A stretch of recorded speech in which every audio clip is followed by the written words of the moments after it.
Welcome to the Seer's Ledger. This is our comprehensive forecast for the week of January 7th through the 13th, designed to frame the critical risks and probabilities as global tensions approach a breaking point. The core metaphor for this week? Think of the world as being trapped inside a six-way compression chamber. We've got six immense global forces, all squeezing events, pushing everything toward a critical snapping point. So the real question is, what's going to give first? Okay, here's our roadmap. We'll start with our forecast methodology, then get into those six pressures. After that, we'll hit the macroeconomic reality, the prophetic outlook, and the real long shots, the outlier ledger, and we'll wrap it all up with a final word. All right, Section 1, Forecast Methodology. So you might be wondering, how exactly do we put all this together? Well, it's a synthesis. We're using a mix of statistical models, machine learning, and expert analysis. We feed them a ton of data, geopolitical, financial, you name it. We even look at what you might call esoteric data streams, the less obvious indicators, and it's all updated weekly. Now, it's super important to remember that every model has its own blind spots, right? We call those model biases, and they're the inherent tendencies of the system. We'll be sure to point those out as we go. Okay, let's move on. Section 2, the six pressures. These are the walls of that compression chamber we talked about. So let's get into these six pressures. First up, Post-Busan rot. This is all about the decay of that fragile tech truce between the US and China. It's just falling apart. Second, the Caracas shock. Think of this as an explosion, a sudden, forceful removal of Venezuela's leader.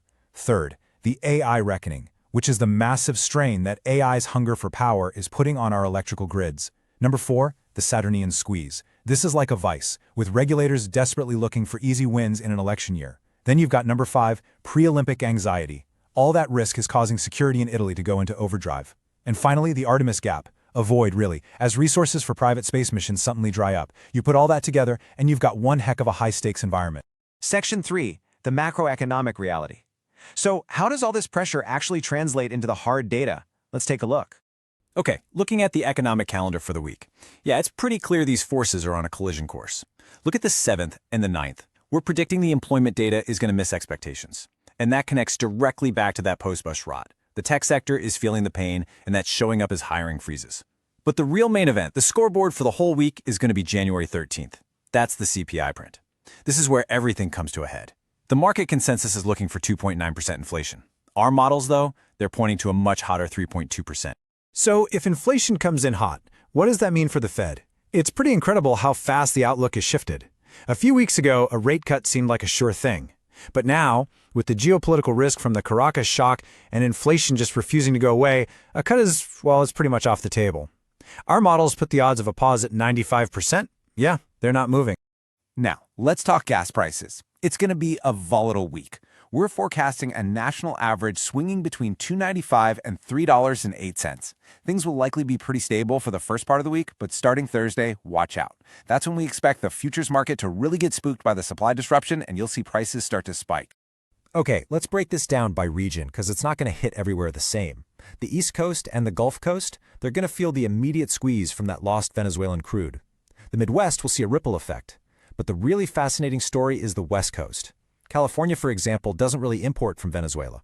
So what's the problem? Well, its main suppliers, think Ecuador, Colombia, are suddenly going to have Gulf Coast refiners knocking on their door, desperate to replace their lost barrels. That creates a bidding war, and that's the mechanism that's going to drive prices way up out west. We're talking $4.15 to $4.35 a gallon. Moving on to Section 4, the prophetic outlook. These are the high-probability events our models are flagging. First up, a prediction we're calling the Silicon Tower stumble. The likelihood on this one is pretty high, sitting at 68.2%. The reasoning? This ties right back to that AI reckoning pressure. The grid is just under so much stress, it's only a matter of time before a major AI cloud provider has a significant outage, something like 4 to 6 hours. Now, the model bias here is something we call technocratic skepticism. Really, all that means is our model assumes that the more complex and interconnected these systems get, the more fragile they become. Okay, prediction number 2. The voice of commuting data leak. The likelihood here is even higher at 74.1%. So what's the reasoning? Well, it's a combination of the post-Busan rot, that failing tech truce, and the chaos of the Caracas shock providing the perfect cover. We're expecting a major leak of diplomatic communications that flat out exposes how big of a failure that semiconductor truce really was. The model bias for this one is information anarchy. It's pretty simple. Our models operate on the principle that, in this day and age, information just wants to be free. Secrets are hard to keep. Next, we've got the Saturnian gavel asset seizure. This one has a very high likelihood, 82.5%. The reasoning is a direct result of that Saturnian squeeze. Regulators need a win, and seizing a huge trove of crypto assets tied to the former Venezuelan regime is a big, headline-grabbing victory. It's a show of force. And the model bias, we call it institutional dominance. The model basically assumes that when push comes to shove, established government institutions will always move to assert control over new disruptive markets like crypto. All right, prediction number 4, the lunar gateway anomaly. The likelihood here drops into the medium range at 33.9%. So what's the thinking? This stems from the Artemis gap. With so much attention and satellite bandwidth being reallocated to deal with the Caracas shock, other things get deprioritized. We think that could lead to a private space mission losing a payload. It's a resource issue. The model bias is pretty straightforward. We just call it Murphy's Law. The model assumes that when critical resources are stretched thin in a complex operation, what can go wrong probably will. Moving on to prediction 5, the Tuscan pestilence scare. Now we're in lower probability territory, 27.5%. The reasoning here is tied to that pre-Olympic anxiety we mentioned. Security is on such high alert that they're bound to overreact to something. We're forecasting a media panic over a quote-unquote mystery illness that's very likely just a false positive. The model bias is what we call sensationalist. It basically accounts for the media's tendency to amplify fear and turn a small localized event into a global headline. Okay, let's look at prediction 6, the Thunderbolt in the Day retaliation. The likelihood here is significant at 45.7%. The reasoning is pretty simple, a symmetric response. After the Caracas shock, there's a strong chance of a retaliatory targeted attack on a U.S. official. It's an eye for an eye. The model bias here is catastrophic. And what that means is the model tends to favor outcomes that are dramatic and headline-worthy when it comes to geopolitical retaliation, as opposed to more subtle responses. And the last one in this section, number 7, the eggshell geophysical event. This is definitely a low probability, high impact forecast, with a likelihood of just 12.3%. The reasoning is, well, it's a bit more esoteric. It connects the violent shift in regional power with gravitational forces, suggesting it could create enough stress to trigger a significant earthquake in the Caribbean. As you might guess, the model bias is what we call geological determinism. It's a model that's built on the assumption that these massive geopolitical and even celestial forces can have a direct physical impact on the Earth. All right, section 5, the outlier ledger. Now we're talking about the black swans, the low probability stuff that would just break all the models if it actually happened.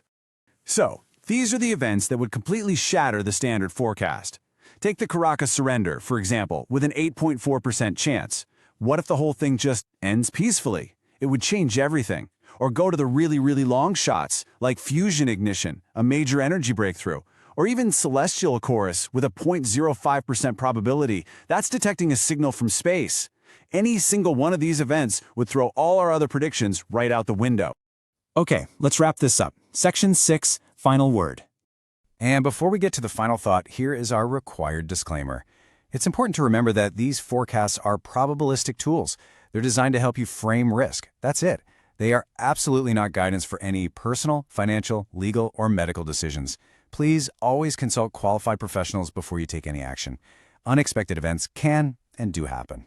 So what's the big takeaway for this week? This is where the slow decay of diplomacy smacks right into the explosive shock of geopolitics. It's a collision. And if you want to know how it's all going to play out, you need to watch 2 things very, very closely. Watch the West Coast gas prices, and watch for any news about that voice of commuting leak. They are the canaries in the coal mine for this week.